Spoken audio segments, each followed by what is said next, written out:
Thank you for the people in the back row that were really profound, and the people in the front row that were collaborative. And sorry, let's answer your question right now. Do you want to, and then we'll go through any questions. Yeah, just why do you recommend only working with one channel? Oh, so I think that just the whole incrementalist dilemma of me doing a lot of different stuff, like, can get overwhelming. And I recommend, like, if you do bring multiple channels together, like, you figure out, like, what a bigger vision is, and you're saying, okay, I want to, like, what, you have a tech product? No, I work for e-commerce company. So, like, if you have a bigger vision, you can pick different channels and platforms, but you can equally water it down. And some people do a lot, and they're like master of none, but, like, you know, king of everything. And ultimately, Scott Belsky also said, if you do want to pick more than one channel, that you need to be mission focused and platform agnostic. So if you do pick, like, my book, my program, my talk, my consulting work, that's the same mission, but it's different platforms. So he said if you do pick more than one channel, I recommend it often just because it's simpler, that as long as you have the same mission, that you can create that same integrity and that's consistent across the platforms, then you're not going to water yourself down. Because now in the new economy, a lot of people have 5, 6, 7, 8 revenue streams, right? They have the main business, they have a side business, they have a blog that gives them recurring revenue. You know, they have an ebook that they sell, they get some extra residuals on. My program is online on video as well, so I can get passive income that way. So I think do you want to give a follow-up to that? Yeah, I mean, there's different schools of thought in terms of how often you should produce content. Right. Some say you have to do it every day. Yeah. And some say quality is better than quantity. So, which means maybe, once a week or something, but have really high quality. What's your opinion? I think high quality. So I started off podcasting with my channel, my platform to get to my big vision of writing the book. And then I started to grow my email list. And so I have thousands of people on my email list. I spend hours crafting these emails. I work so hard because that's my primary channel now. And then I give webinars. And I'm now automating my emails.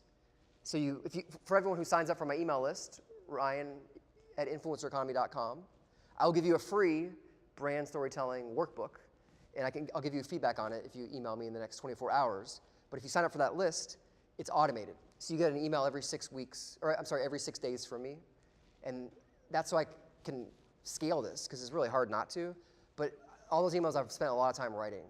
And ultimately, yeah, I think if you pick one thing and do it really well, that goes a lot farther. Being known for that one thing really well than being for the guy or gal that does 4 things that's like all over the place. Because then ultimately, if I meet you, and let's say you're writing and you're blogging, and you're also podcasting and authoring, and you wrote this bestseller book, how do I introduce you to my friends, or how do I make a connection with you?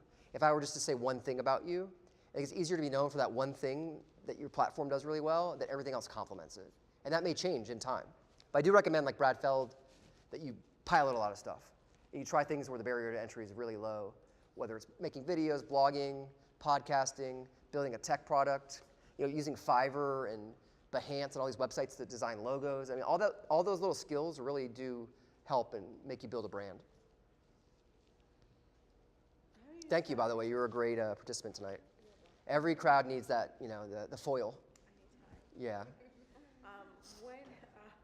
How do you figure out what that thing is that you're going to be the master at? Master of one, yeah. King of nothing. King of nothing. You want to be I think there's a lot of ways to get jump-started. One is to look at things you're really curious about. And generally, you need that curiosity. And then validate that in 3 ways that it makes sense for your business or your career or your life. How do you do that in a way that it sticks? Because what if you're really curious about one thing today, and then tomorrow, like today it's the color blue, and then tomorrow it's ripped jeans, and then it's traveling, and then but it's all amazing, and it's really all interesting. Yeah, I just think it sounds like that's confusing, because people won't know what to come to you for. Exactly. So what I'm asking is, how do you pick? With different topics? How do you just pick that one thing? If you're going to start your side gig, or if we're going to apply all that you taught, how do you find what that thing is that you love? I think you have to try many things, and you have to go in different topic areas. And I think, like I talk a lot about, opting in to things, and that's how you collaborate. Is you get people to opt into what you're doing, right? You don't spam them. It's not frictionless sharing. It's not sharing.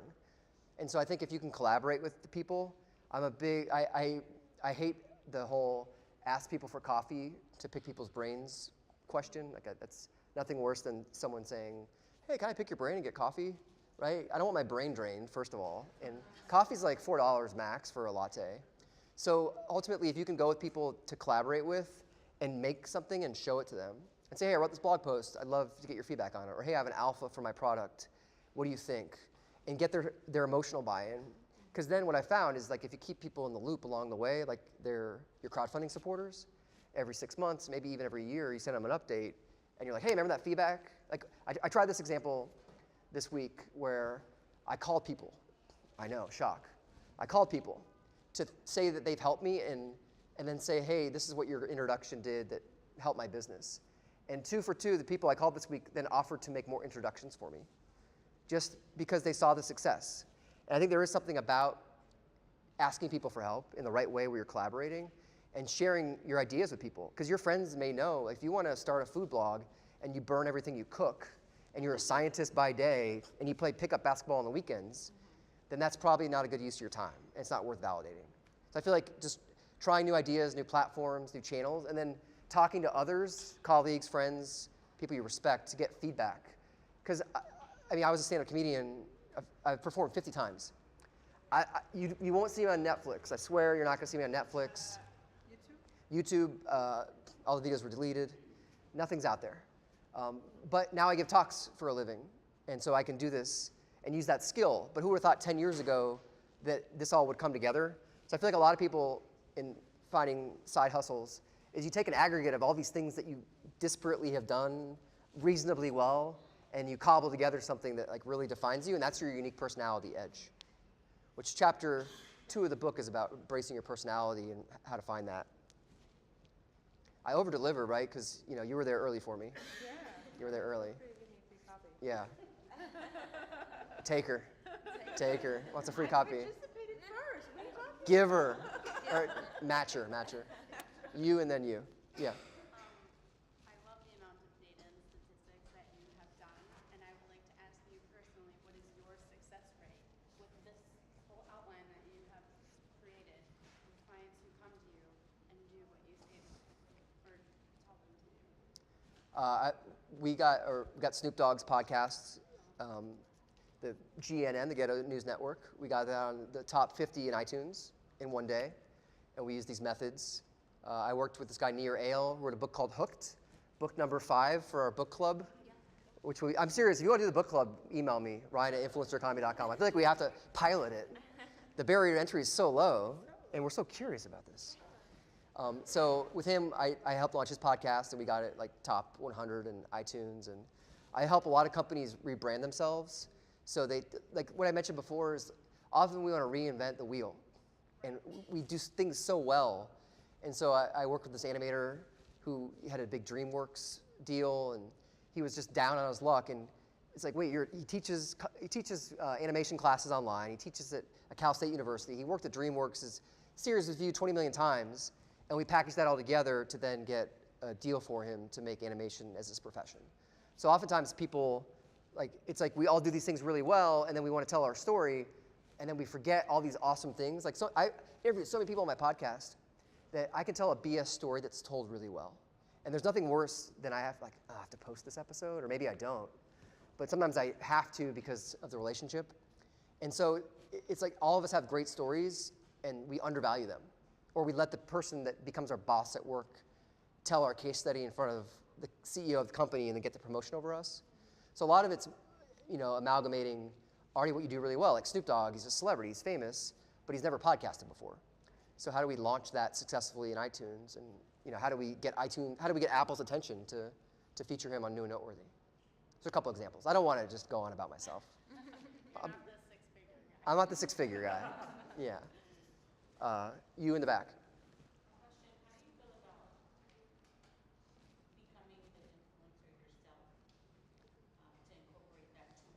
I think it's 100% the recommendation. 100%. You need to be influential. I don't care if you're like someone asked me, you know, Tim Ferriss. Someone asked me yesterday, like do you want to be like Tim Ferriss?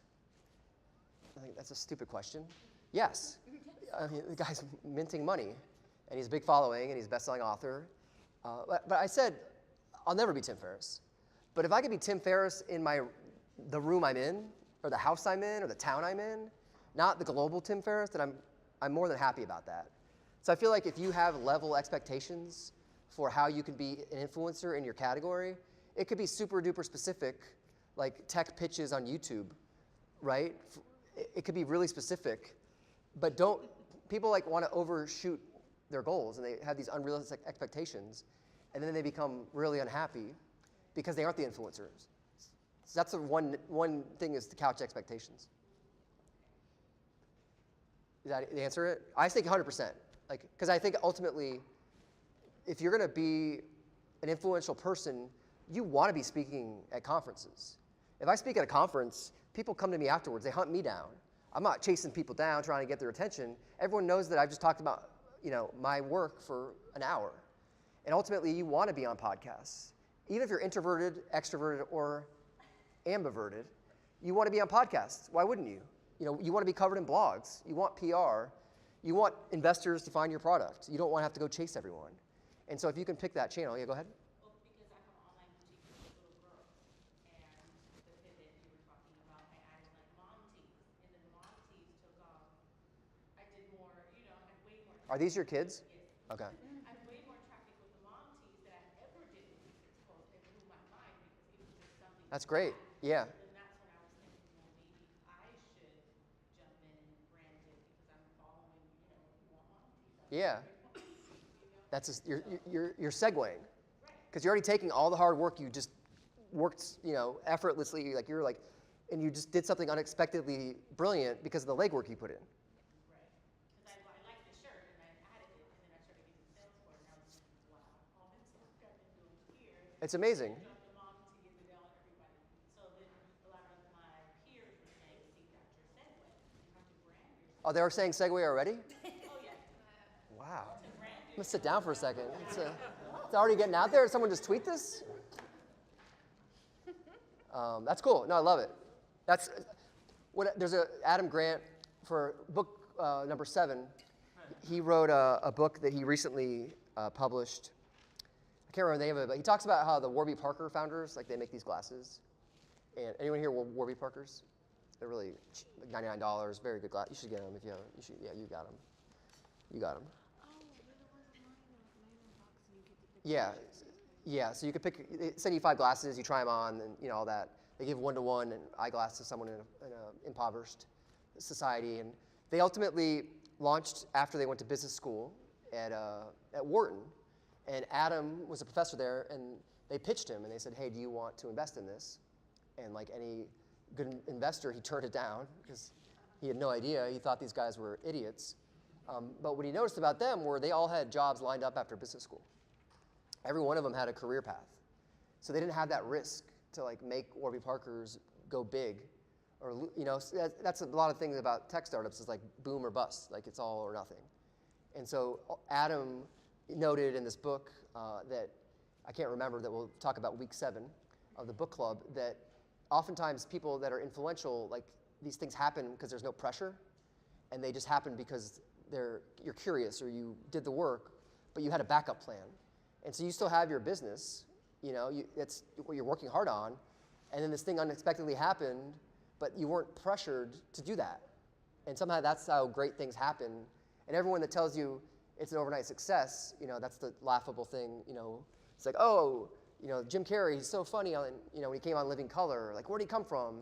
And he said, 15 years of doing stand-up comedy, right? And so everyone tries to make this like narrative, and they make their stories very simple, that they just became successful, and it's not the truth. But yeah, taking like small bets also, like what I'm watching now really is like having diversified income is becoming a bigger thing. So you have portfolios of like stocks that are essentially the businesses that you work in. So if you get laid off, it's preventative, right? Because you can have income. If you have a part-time job as, you know, an Uber driver, you then can make other money doing something else. There's a book called The 10% Entrepreneur. This guy, Patrick McGinnis, wrote, and he talks about how you should always be spending 10% of your time doing something on the side, and that things can happen. We're not going to be reading that in the book club, so we have a lot of books already, but I do recommend that book. Can you do me a favor? Give me a water. Yeah, sorry. It's gonna cost I'm a little verklempt. You want the free book? On the flip side for a question, how do you meet influencers? So say you know no one in LA, What's your industry? consulting products. Consulting products. You want to read, what kind of influencers? Just someone, so if you want to market your product, or you want to market your brand or your company, who do you start going out to? How can you do it naturally without making it seem like a networking event, or you're just trying to get someone in your network so that you can use them as an influencer? I recommend to ignore those one percenters, because the people that are like already super famous, and like find the money ballers and figure out like where these money ballers attend events. And do they go to trade shows? Okay, well, what are they doing at the trade show? Are they going to a meetup? Is there a dinner or a lunch? Oh, dude, thank you. Because if you go to conferences, are really overwhelming. It's like all these people clamming hands, they're shaking your hand, and they're giving you cards, and they're pitching you in the bathroom, and it's really intense. So ultimately, you want to make the conferences smaller. And I recommend, like, can you plan a dinner? Can you plan a lunch? Can you plan a breakfast? And ask people to come that are in your network. Do you guys work? You two work together?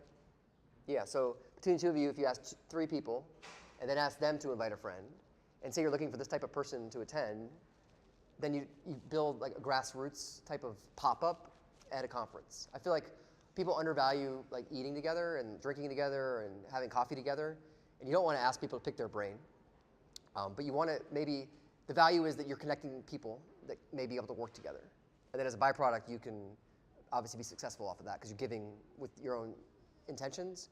But I think a lot of times going to conferences and just doing smaller, more low-key events with groups of people to connect one another is helpful. I also think the power of making introductions for people is really valuable. So if you can help a bunch of other people and be known for the person that makes great introductions, then that's going to always come back to you. Because nothing worse when you go to lunch with someone and they say, "How can I help you?" And you're like, "Oh, I don't know. Like, I just met you. I don't want to ask you for a favor and then, burn the bridge when really you do know Kim Kardashian and she would come to my talk at General Assembly." So ultimately, you want to find ways to help others, make introductions, because then people will ask you, like, "How can I help you?" And you could say, "Oh, I'm trying to meet these types of people." And just realize it's a very long game and that you don't want to do a quick deal with someone. You want to think about like the 5-year plan with the people that you want to collaborate with.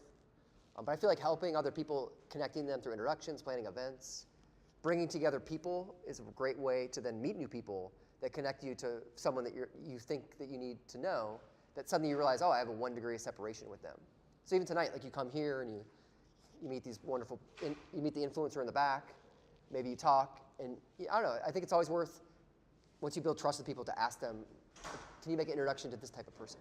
Also, there are influencer agencies. Those are hard and tricky, Why? because you got to pay them Sometimes. sometimes. Yeah. See, she can help you after the show.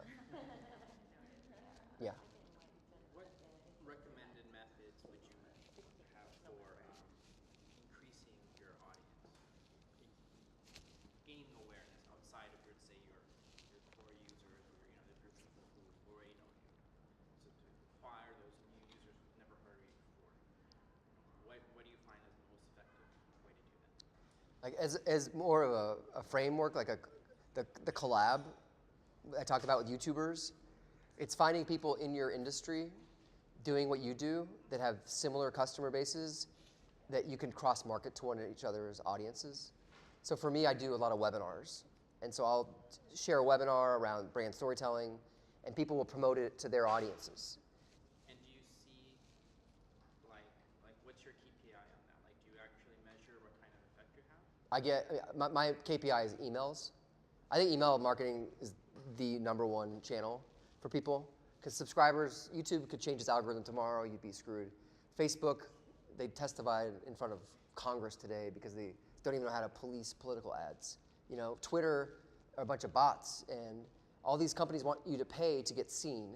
And email, who here checks it in their bed at night? You know, if I'm up at 3 in the morning, it's the first thing I do is I, stupidly often check my email and then start working. But ultimately, email is the best channel. Like by far, it's not going away. Even people always say things like, hey, email's dead. It's not dead.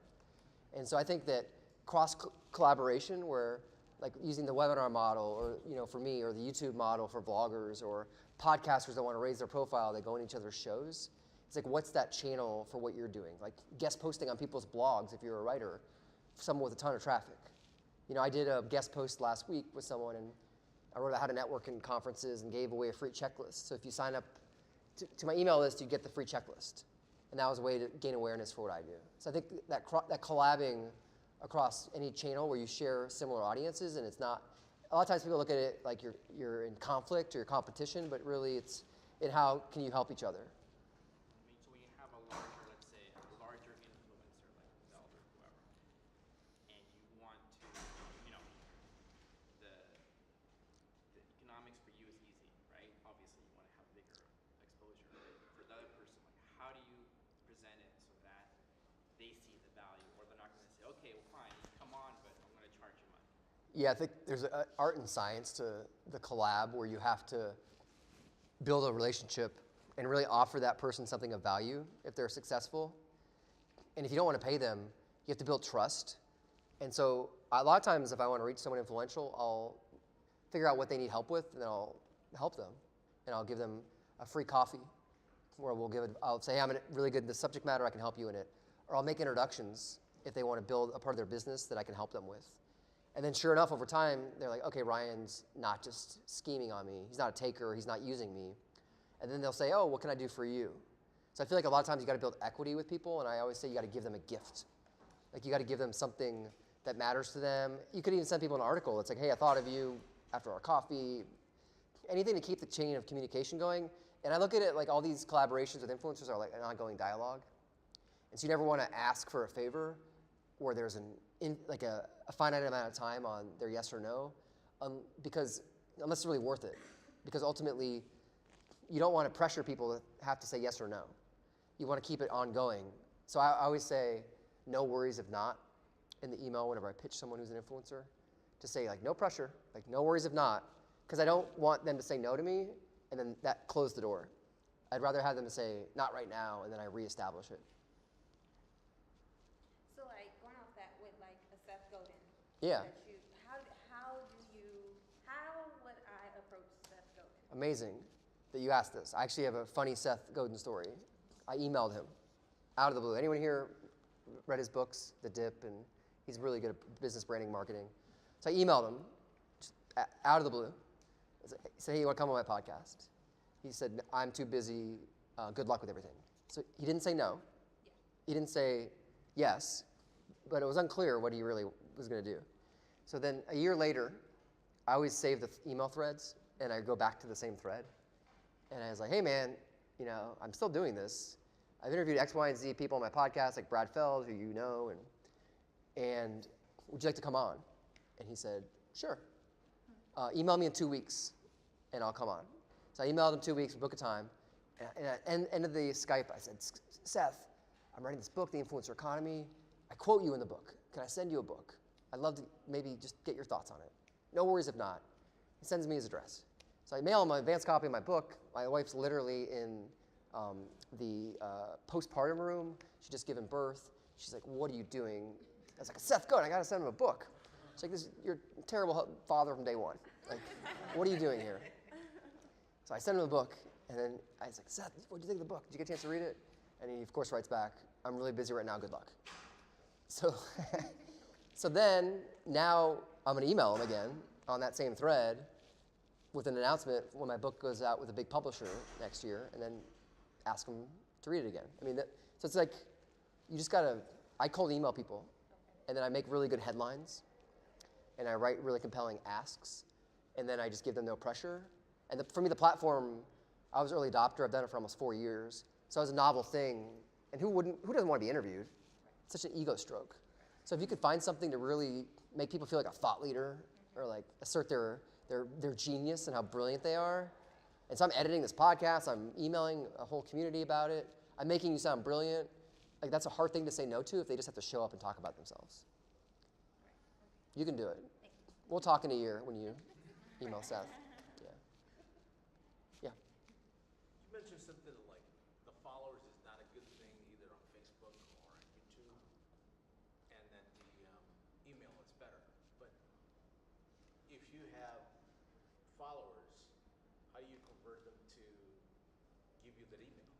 I always recommend driving people to your website as much as possible and create pop-ups on your website immediately. Like my time on site, people spend in Google Analytics, it tells me it's a minute 4.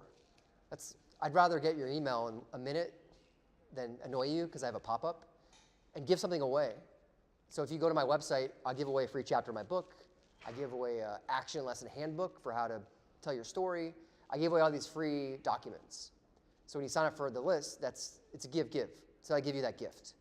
So if there's something you can give people, free access to something, a chance to test what you're creating. If you can make a workbook, people love action books. So if anyone signs up for my email list, you can see that I give you a workbook immediately that's like 99 actions and lessons for how to tell your story. And so things like that you can barter with people to help them give you the email. So having followers is not just it's not that good without the email list. It's a glamorous thing because if you look at Twitter especially, you buy followers from Russia, you can get people to retweet you find on Fiverr, and you ever see these people that they get retweeted by a bunch of randos and they bought them on Fiverr for like $5, and so people buy community, and it's the perception, because the perception of our culture is that followers are valuable, but really it's like likes and retweets per follower, right? That's the data I did with Kim Kardashian, and ultimately if you're gonna grow based on Twitter could get shut down tomorrow, right? Or they could go out of business, or they could change the algorithm. It's like driving people to your website as much as you can. And so I always, whenever I give talks, I say sign up for my email list. I'll give you this free, chapter of the book. If you sign up in the next 48 hours, I'll give you free feedback on your brand vision that I offer everyone. And I do the same on webinars. So you mostly talked about YouTube and Twitter, but what about Instagram? Do you think it's not that important, or is that just glamorous part? And how do you build the community out of there? Because Instagram is huge. It's great, yeah. Instagram's huge. I make fun of Instagram because of all these people that look sexy in blue jeans that have stolen the word influencer. Ultimately, Instagram has great ads. I think anyone here used Instagram ads before? Instagram ads are really well targeted. You can get people to buy stuff from your page. I think Instagram is really important. And I would say it's more important than Twitter at this point. Ultimately, a lot of people congregate on it. It's just really hard to quantify what a like means. And it's really hard, if you do a collaboration with Instagrammer with a big following and they drive likes to your image or your followers, what does that even mean? Because if, let's say I am, a model. I'm not a model. Okay, let me break it to you. I'm not a model. But if I was a male model and I was selling mittens, thank you for that. You're just like, oh my God, I can't believe you said that. I got to keep the room warm. I mean, this is a lot of questions I'm getting asked. So let's say I'm a model and I'm selling gloves for men, right? And it's for men. But all my followers are women who follow me because I'm a male model. I'm not going to sell mittens or gloves to men if those are my followers. And Instagram doesn't give you a lot of transparency around your metrics enough, right? I mean, do you think they do? It's getting there, right? Snapchat gives you nothing. Yeah. Facebook gives you the most, but they charge you the most. Yeah. So I think Instagram really is valuable. I think you have to be on it and be consistent, especially if you're trying to reach younger people, like younger women, right, that don't use Facebook, and if they're in fashion or, most product marketing for women from 18 to 34 is through Instagram, I would say, and Snapchat for awareness. But yeah, I think it's critical. It's just ultimately, it's hard to define what the user is and what that like means, because you can't post links even in the descriptions. You have to say, check my bio, which is okay. It's people know how to game the system, but it's really hard to monetize. And I think they've done that because they want to force you to buy ads from them, which are, I think, effective if you find the right niche. Thank you. Yes.